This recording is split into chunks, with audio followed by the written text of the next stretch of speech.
TELDE-DUET, Teleeducación para el Desarrollo. En esta oportunidad, estimados alumnos, vamos a continuar el desarrollo del curso de titulación en educación, enfoques pedagógicos y didácticas contemporáneas. Tenemos que desarrollar en esta ocasión la unidad didáctica número 3, que tiene por título Estrategias de enseñanza para el aprendizaje significativo. Como subtemas de esta unidad vamos a explicar, en primer lugar, la teoría del aprendizaje significativo de este psicólogo norteamericano, David Ausubel, y en segundo lugar, vamos a reseñar las principales estrategias de enseñanza para el aprendizaje significativo que se sustentan justamente en la teoría del aprendizaje significativo de Ausubel, dejando claramente definido que las estrategias de enseñanza para el aprendizaje significativo forman parte del repertorio de estrategias que son explicadas por este autor mexicano, Díaz Barriga. Pues bien, vamos a iniciar entonces la primera parte de la unidad didáctica. Como ustedes podrán observar a través de la diapositiva que tienen frente a ustedes, en David Paul Ausubel, en un libro que se ha hecho famoso, es denominado Psicología Educativa, elaborado en colaboración con otros personajes también conocidos, entre ellos Novak, que es el autor, el creador de los mapas conceptuales, nos dice realmente lo siguiente, esta expresión, esta frase también que se difunde a través de todos los países en donde las instituciones se dedican a la educación. Está el resumen, porque él esta expresión la coloca al inicio de su libro. Y dice él, si tuviese que reducir toda la psicología educativa a un solo principio, enunciaría este. El factor más importante que influye en el aprendizaje es lo que el alumno ya sabe. Averígüese esto y enséñese consecuentemente. Fíjense, la fórmula es completamente sencilla. La teoría de Ausubel considera que es necesario que el estudiante de cualquier nivel, de nivel superior o básico, técnico, etcétera, cuando inicia el aprendizaje y el estudio de algún conocimiento que es nuevo para él, necesita necesariamente como herramienta que le va a facilitar el entendimiento y la comprensión del tema, de lo nuevo, necesita tener conocimientos previos que estén directamente relacionados con el nuevo conocimiento. Los argentinos le dicen, es necesario que el estudiante tenga imanes en donde pueda anclar el nuevo conocimiento. Y en esto resume pues en esto se resume realmente toda la teoría, que aquí en el Perú nuestros profesores antiguos seguramente no escribieron sobre este principio, pero ellos nos decían, cuando un estudiante es que no comprende o no aprende, es porque no tiene base. Así lo decían. Lamentablemente en el Perú, pues nuestros profesores no hicieron investigación, pero por la práctica, por la experiencia, ellos conocían de este principio. Correcto. Entonces vamos a seguir avanzando con respecto a esta teoría. Como parte de su teoría, Ausubel considera que en el aprendizaje se presentan dos elementos. Uno que le llama dimensiones, desde el punto de vista de la enseñanza, desde el punto de vista del maestro. Dice que en el aprendizaje hay dos dimensiones. Uno que se llama aprendizaje por descubrimiento y el otro aprendizaje por recepción. Y también nos dice que desde el punto de vista del estudiante, es decir, desde el aprendizaje, hay dos modos de aprender, dos formas, dos maneras de aprender. A uno que le llama aprendizaje mecánico y el otro aprendizaje significativo. Pues bien, este esquema es muy importante y hay que conocerlo profundamente para poderlo llevar a la didáctica, que es el tema fundamental de este curso. ¿Por qué? Cuando Miguel de Zuviría, lo hemos visto en las clases anteriores, nos habla de que existen las didácticas contemporáneas, son interestructurantes, pues ellas se apoyan justamente en la teoría del aprendizaje significativo. Por lo tanto, para poder ser un buen maestro y aplicar estos modelos didácticos directamente en el aula, tenemos que manejar y dominar esta teoría del aprendizaje significativo, sin la cual realmente no podríamos, que le concede al profesor un papel diferente al que le dan los otros enfoques realmente teóricos. Hemos visto que el profesor de un facilitador en esta teoría está pasando a ser un colaborador, de tal manera que en el aula ya el profesor pues no está pintado, que solamente es un mediador o una persona que planifica el proceso de enseñanza-aprendizaje entregando los materiales y simplemente supervisa y asesora.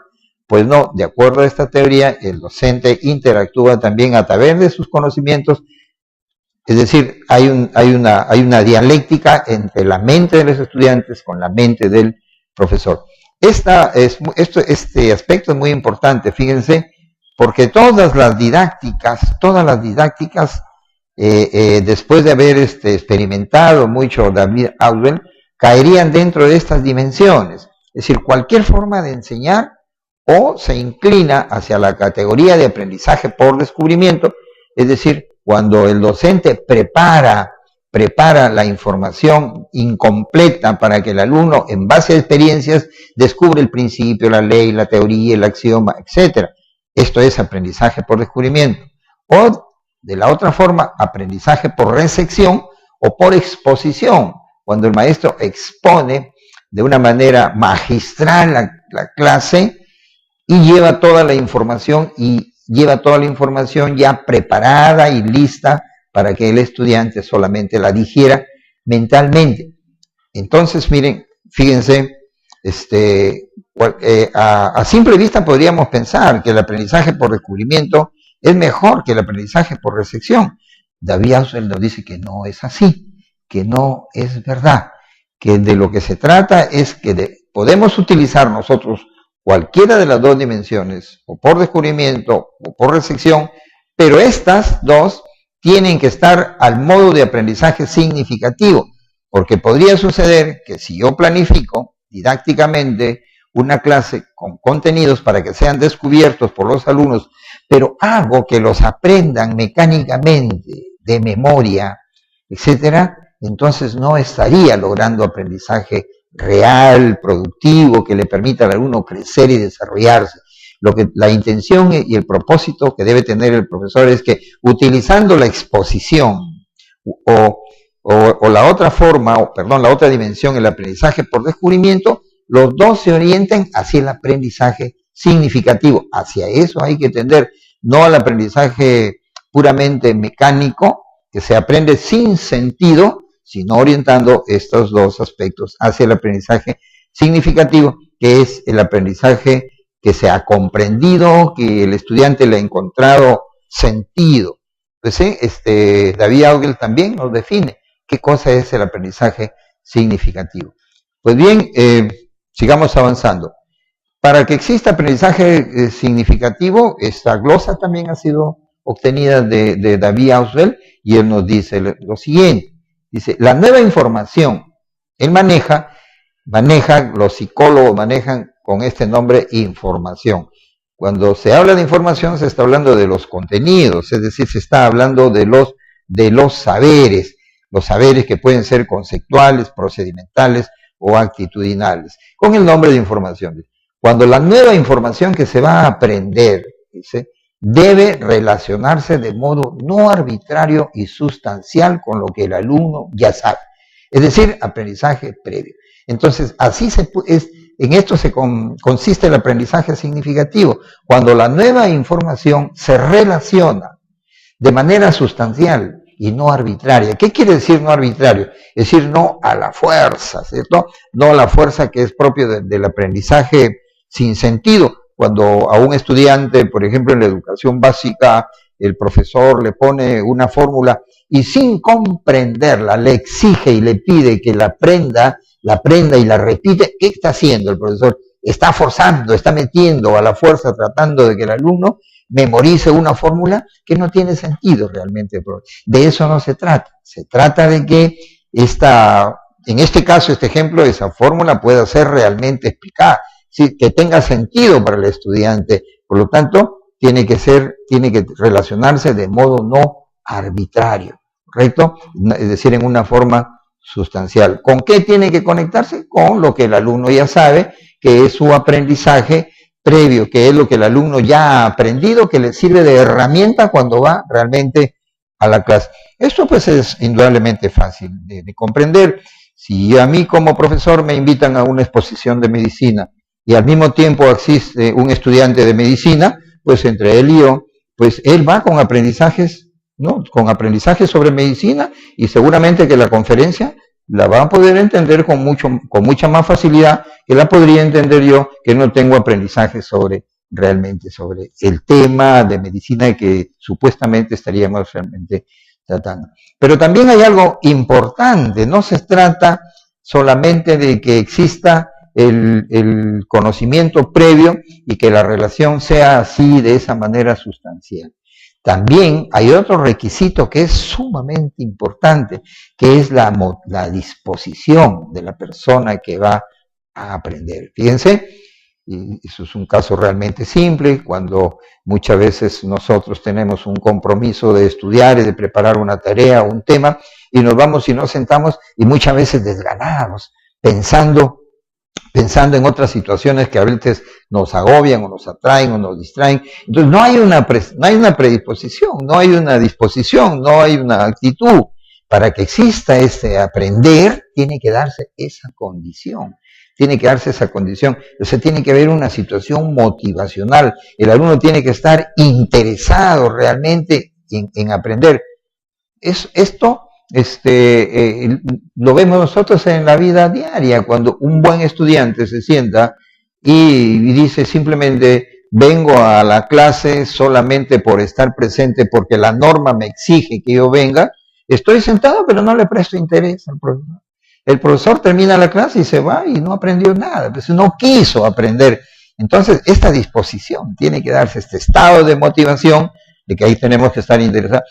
En el caso de los aprendizajes de la educación superior, un alto porcentaje de estudiantes de las universidades van predispuestos porque se trata de una profesión, pero en el caso de los niños, en el caso de los estudiantes jóvenes de educación básica, que están sumamente dispersos, no van realmente con esta intención, porque ellos en su casa, con sus padres, con sus amigos, con sus familias, no están hablando de matemática, de física, de química, no son conversaciones de la vida diaria, ellos están hablando de otros temas. Por lo tanto, aquí es donde interviene el profesor. El profesor debe procurar de crear esa actitud de motivación en el estudiante, porque es un requisito indispensable para el aprendizaje significativo.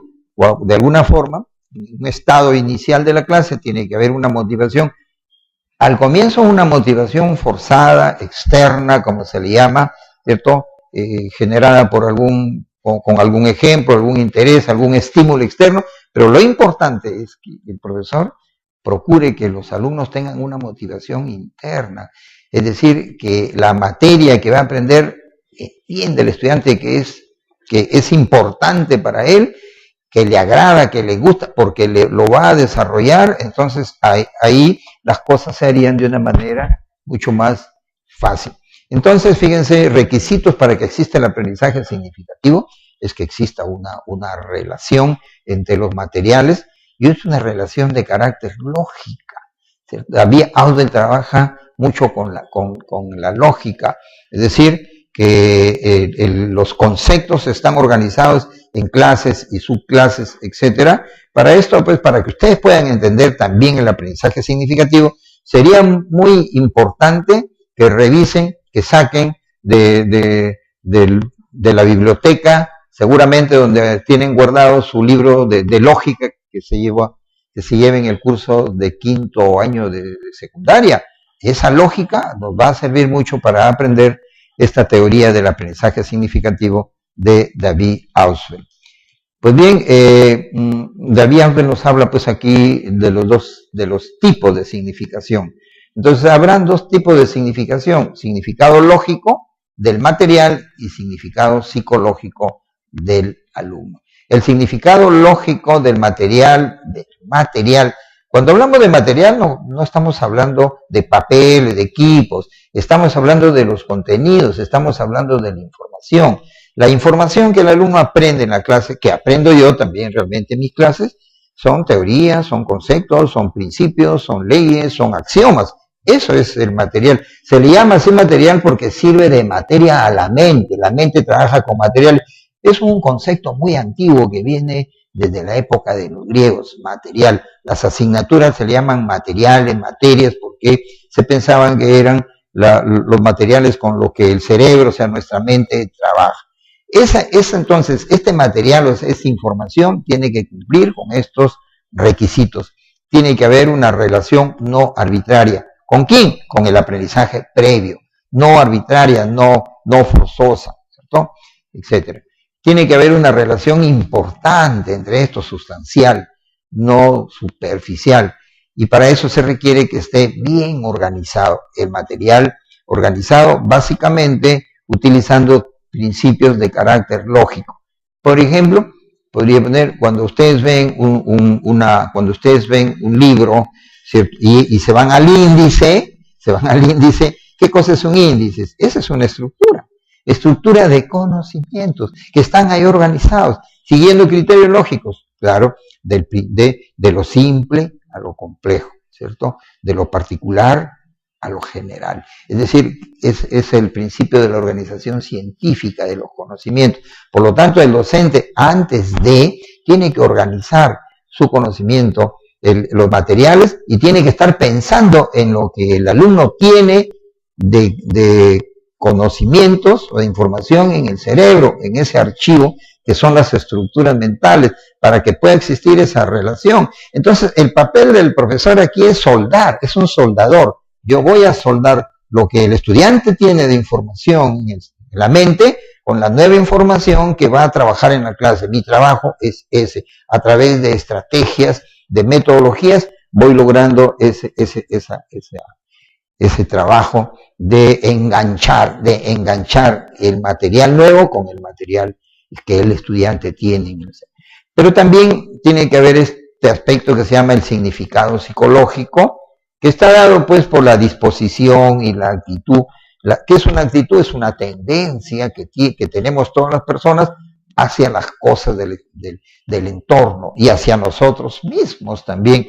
Por lo tanto, es muy importante que todo lo que el estudiante, claro, rechace. Es posible que un estudiante, por ejemplo, no se dé el significado psicológico si ha tenido una mala experiencia en cursos como, por ejemplo, de la matemática, en donde los niños y los jóvenes a veces van con una actitud ya de rechazo a la asignatura, ¿no? Pues salieron desaprobados porque no lo entienden, porque la sociedad ha convertido esta asignatura pues en algo sumamente difícil, para el cual solamente algunos estudiantes privilegiados pueden entender. Entonces ya no hay una actitud, ya no tiene un significado psicológico y el aprendizaje puede fallar en este sentido. Pues bien, ¿qué ventajas tiene? Se han hecho estudios sobre la aplicación de las diversas teorías del aprendizaje, algunas de ellas que ya hemos revisado, y se descubre que si aplicamos didácticas con la teoría del aprendizaje significativo, vamos a obtener beneficios muy importantes para el estudiante, ¿cierto? En primer lugar, la relación es más duradera. Es decir, se ha probado que lo que se aprende mediante esta teoría queda guardado en la memoria de largo plazo con más tiempo, o sea, es más permanente, más duradero, y el estudiante lo puede recuperar inmediatamente y ser utilizado para aprendizajes superiores en relación a las otras teorías. Le permite crecer en su estructura de conocimientos que le sirve de base para seguir madurando, desarrollándose y obtener y adquirir y aprender conocimientos mucho más complejos, ¿cierto? Además, es una de las características es que requiere mucha actividad. La mente es un órgano sumamente activo, es un procesador de la información, no es pasiva, requiere que el docente organice bien los materiales y muchas experiencias de aprendizaje, es decir, le da prioridad, mucho peso a este principio del aprender haciendo, y al mismo tiempo desarrolla mucho la autoestimulación. Estas ventajas que las estoy refiriendo muy rápidamente en la conferencia que se nos viene, las vamos a desarrollar más ampliamente. Bien, la segunda parte es importante, es muy importante. Podemos manejar muchas teorías, ¿cierto?, del aprendizaje, podemos manejar muchas teorías de la enseñanza, podemos tener una formación extraordinaria en las mejores universidades y dominamos y entendemos, pero aquí se trata, a través de este curso, que no solamente se domine la teoría, sino también que se sepa aplicar en la realidad con el estudiante.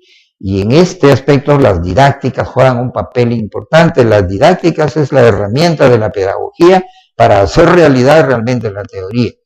Cada enfoque pedagógico, como lo hemos visto en las clases anteriores, tiene su propia didáctica. Pero en estos momentos modernos se habla, ya no se está hablando de métodos, a pesar de que realmente los métodos pedagógicos, los métodos didácticos, los métodos de enseñanza, aprendizaje existen y tenemos, y hay cerca de 300 o 400 métodos, pero el concepto que se viene manejando desde hace muchos años es el de estrategias, que no solo pertenece a la educación, sino pertenece a otros ámbitos de la vida humana, y que al contrario, más bien la educación ha recogido este concepto de estrategias y lo ha introducido dentro de la práctica pedagógica. De manera general se le conoce como estrategias pedagógicas, entendidas estas como un conjunto de formas de actuar, de procedimientos racionales, que nos permiten lograr el aprendizaje con eficiencia y eficacia. Las estrategias pedagógicas, según Sánchez Barriga, pueden ser clasificadas en estrategias de enseñanza cuando éstas son utilizadas por el profesor en la conducción, en la dirección del aprendizaje. Y se llaman estrategias de aprendizaje cuando estas formas las utiliza el estudiante. Las estrategias de aprendizaje las enseñan los maestros de una manera transversal en los niveles de inicial, de primaria. Y está desarrollándose, fíjense, toda una rama de la didáctica que se llama, del aprendizaje, que se llama aprendizaje estratégico. El aprendizaje estratégico es aquel que el estudiante logra mediante su autoformación, utilizando algunas estrategias, porque se sostiene que la época que nosotros vivimos, el conocimiento crece en formas astronómicas, en dimensiones extraordinarias, día a día, son miles de conocimientos que se renuevan, y hay una estadística que no quisiera yo traerla para no al caso, para no hacer más complejo la situación, pero que ustedes saben. Entonces el estudiante ya no le basta estar solamente 3 horas en la institución educativa y el de superior por horas. El estudiante, el ser humano, como estudiante tiene que aprender solo, y para aprender solo necesita estrategias. Y las estrategias de aprendizaje no son sino algunas técnicas ¿no es cierto? Un estudiante tiene que saber, por ejemplo, explorar un libro, una información. Un estudiante tiene que saber un libro, cómo saber si este libro es interesante, importante, tiene que manipularlo, manejarlo, que sea qué parte. Esa es una estrategia realmente de aprendizaje. Un estudiante tiene que ir a una conferencia, una charla, tiene que saber cómo resumir información, cómo tomar información. Es decir, si le falta una información, tiene que saber en qué fuente la puede encontrar. Es decir, esas son las técnicas que forman parte de la estrategia de aprendizaje que las enseñan los profesores. Las estrategias de enseñanza no las enseñan los profesores, sino que forman parte de su trabajo en el aula a través de los diferentes momentos que tiene una clase, desde el momento inicial hasta el momento de salida. Ahí va utilizando las estrategias. Hay muchas, pero hay algunas que han sido probadas con esta teoría que se llaman estrategias de enseñanza para el aprendizaje significativo. No son todas estas, según los autores que han desarrollado y que han aplicado estas estrategias, consideran que son muy eficientes.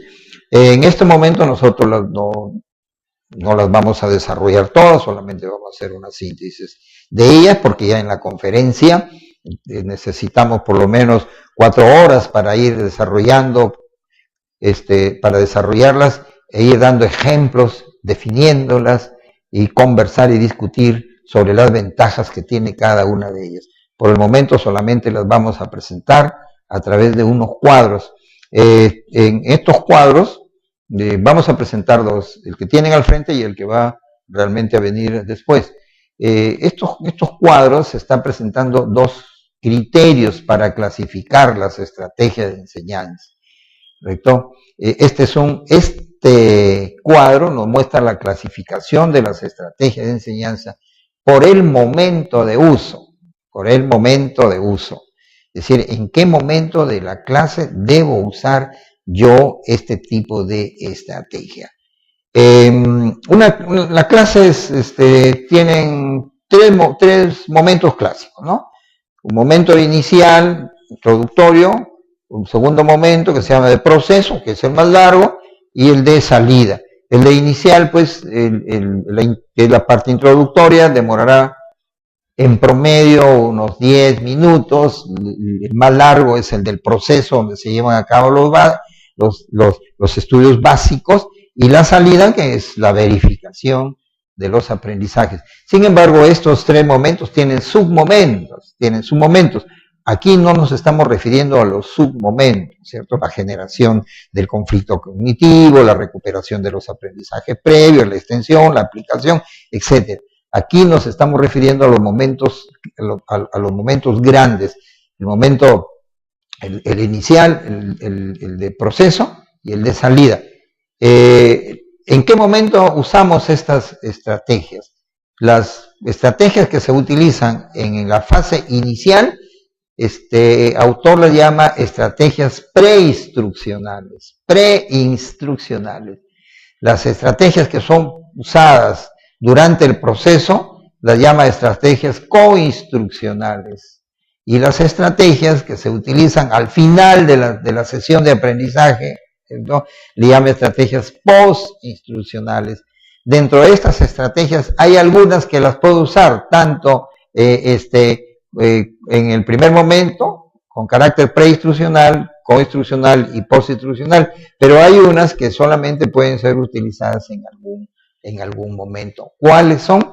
Aquí solamente las estamos señalando y les ponemos su significado, su definición realmente muy breve. En el segundo cuadro está la clasificación por el momento o por el estímulo que realmente generan. Con cualquiera de las dos intenciones las puede utilizar el profesor, y estas las vamos a desarrollar ampliamente. ¿Y cuáles son? Los objetivos. En primer lugar, los objetivos, que no caigamos aquí en una confusión. Acá en el Perú, el diseño curricular de educación básica está trabajando por competencias. En las universidades, algunas trabajan por objetivos y otras trabajan por competencias. Cuando yo digo objetivo, no me estoy refiriendo a la competencia, me estoy refiriendo al objetivo de la sesión de aprendizaje. ¿Qué persigue? Desarrollar competencias. Los objetivos han sido estudiados y se manifiesta que este es un enunciado que tiene por propósito establecer las condiciones. El objetivo nos da direccionalidad. Es como cuando alguien ingresa a un trabajo y su jefe, la instancia superior, le dice, usted ha venido aquí para hacer tal cosa. Ese es el objetivo. Usted no puede hacer cosas diferentes, usted tiene que hacer esto. En las sesiones de aprendizaje, pues es así también. En la sesión de aprendizaje se va a perseguir, tiene un objetivo. Y esto sirve de guía. No permite que se desalinee, que el estudiante o el docente se vayan hacia otros temas, dejando de lado el objetivo general de la sesión. Entonces, fíjense, hay estudios incluso más allá de una estrategia de aprendizaje, sino que los objetivos se consideran que son importantes hasta en la vida. Hay estudios en donde que se han hecho con niños y se dice que aquellos niños que se trazan objetivos en la vida, desde muy pequeños, son los que llegan a triunfar.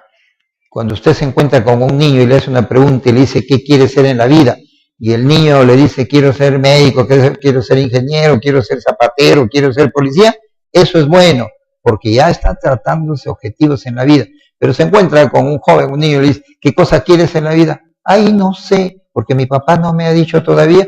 Ese niño, ese joven, va a tener realmente problemas porque no tiene expectativas, todavía no ha previsto ni puede construir cómo realmente será su futuro. Los objetivos, entonces, como estrategias de enseñanza, tienen un papel importantísimo porque le da direccionalidad y le marca pautas a los estudiantes en sus expectativas.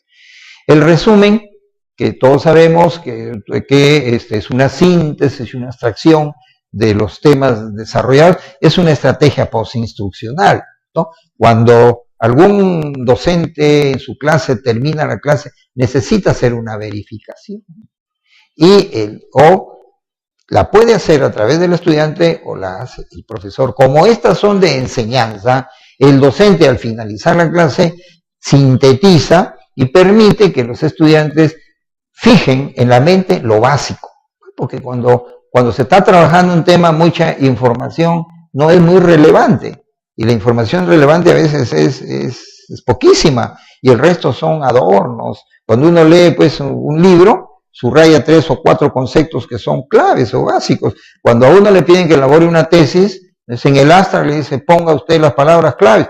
Fíjense, en entregar a ustedes una tesis de 400 páginas y ponen 4 palabras claves. Y esas son las palabras que le resumen realmente todo el aspecto teórico.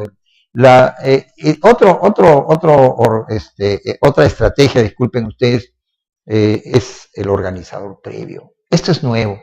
Este organizador previo es una creación, es un aspecto nuevo que se da, que el profesor tiene que construirlo cuando el estudiante en su sesión de aprendizaje no tiene aprendizaje previo.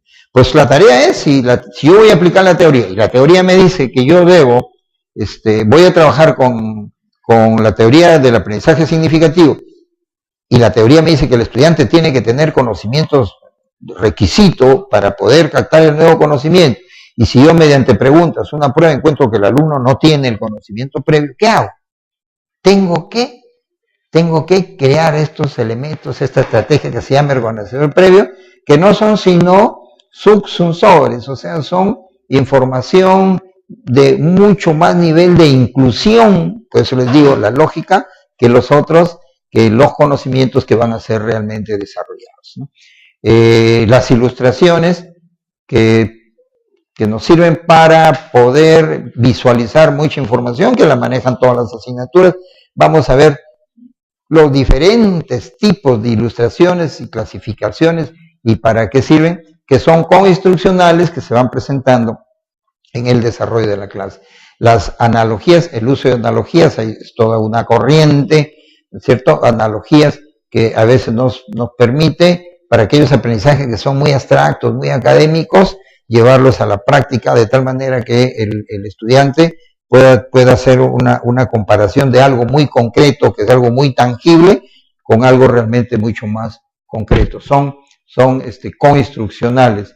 Las preguntas intercaladas, se ha hecho un estudio de estas estrategias. Las preguntas intercaladas son las que va incorporando el estudiante, el maestro, desde el inicio hasta el final. Por lo tanto, actúan como preinstruccionales, coinstruccionales, postinstruccionales, tienen diferente finalidad, si nos sirven para generar conflicto cognitivo, nos sirven para comprobar, nos sirven para buscar expectativas, nos sirven para abrir el diálogo, etc. Esto también lo vamos a estudiar una por una.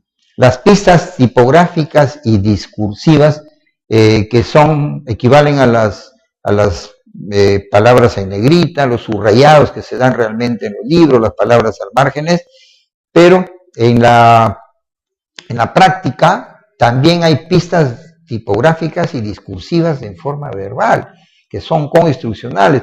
Cuando el profesor considera que una palabra, un concepto es clave, ¿qué hace? Lo subraya, pues, lo resalta así, con plumón, pero lo hace de manera verbal. Cuando el profesor dice, no se olviden de esto, porque este aspecto es vital y es importante, por tal razón. Ese es ahí que es lo que está haciendo el profesor. Está utilizando una pista discursiva.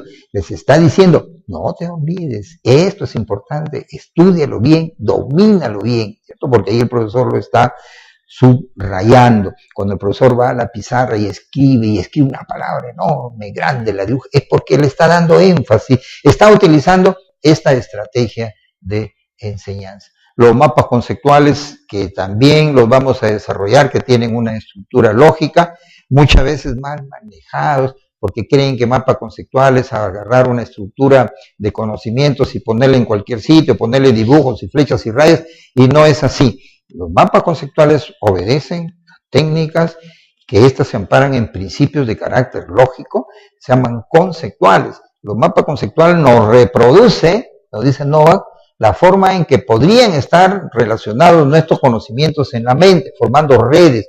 Y el mapa conceptual es una red de conceptos que nos tiene que permitir visualizar. Puede ser utilizada como una estrategia coinstruccional, postinstruccional.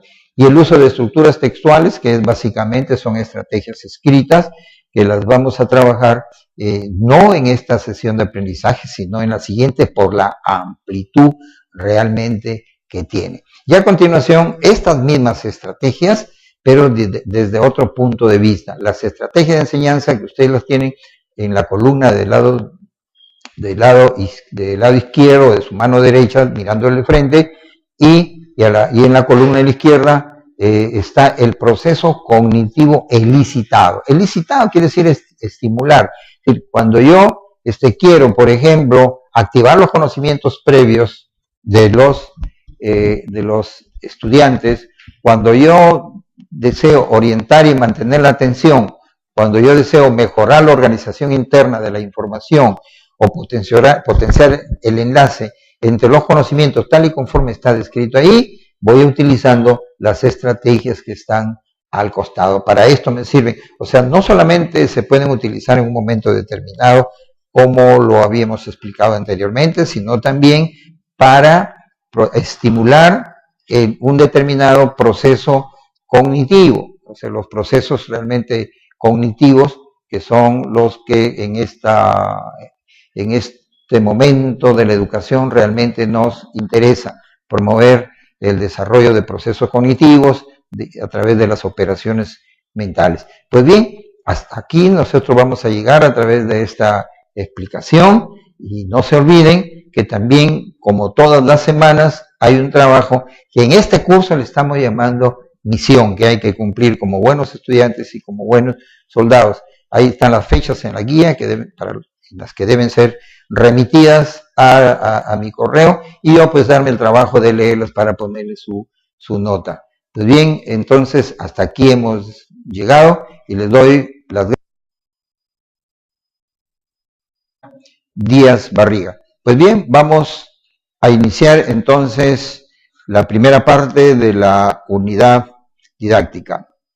Como ustedes podrán observar a través de la diapositiva que tienen frente a ustedes, En David Paul Ausubel, en un libro que se ha hecho famoso, es denominado Psicología Educativa, elaborado en colaboración con otros personajes también conocidos, entre ellos Novak, que es el autor, el creador de los mapas conceptuales, nos dice realmente lo siguiente, esta expresión, esta frase también que se difunde a través de todos los países en donde las instituciones se dedican a la educación, está el resumen, porque él esta expresión la coloca al inicio de su libro. Y dice él, si tuviese que reducir toda la psicología educativa a un solo principio, enunciaría este. El factor más importante que influye en el aprendizaje es lo que el alumno ya sabe. Averígüese esto y enséñese consecuentemente. Fíjense, la fórmula es completamente sencilla. La teoría de Ausubel considera que es necesario que el estudiante de cualquier nivel, de nivel superior, en primer lugar, la teoría del aprendizaje significativo de este psicólogo norteamericano, David Ausubel, y en segundo lugar, vamos a reseñar las principales estrategias de enseñanza para el aprendizaje significativo que se sustentan justamente en la teoría del aprendizaje significativo de Ausubel, dejando claramente definido que las estrategias de enseñanza para el aprendizaje significativo forman parte del repertorio de estrategias que son explicadas por este autor mexicano, Telde Duet, Teleeducación para el Desarrollo. En esta oportunidad, estimados alumnos, vamos a continuar el desarrollo del curso de titulación en educación, enfoques pedagógicos y didácticas contemporáneas. Tenemos que desarrollar en esta ocasión la unidad didáctica número 3, que tiene por título Estrategias de enseñanza para el aprendizaje significativo. Como subtemas de esta unidad vamos a explicar o básico, técnico, etcétera.